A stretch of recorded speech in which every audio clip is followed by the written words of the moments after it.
Mantiene l'alta pressione sull'Italia, prosegue il tempo stabile e saranno rare infatti le precipitazioni. Vediamo il dettaglio. Sul Veneto tempo in prevalenza stabile e soleggiato, salvo una diffusa e parziale nuvolosità e qualche breve rovescio sui rilievi più settentrionali del Vicentino. Temperature massime tra i 25 e i 31 gradi, minime tra i 15 e i 18 gradi circa.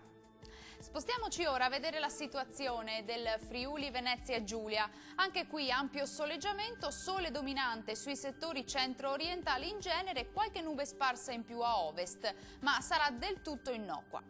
Temperature massime tra i 27 e i 29 gradi, minime attese tra i 15 e i 17 gradi circa.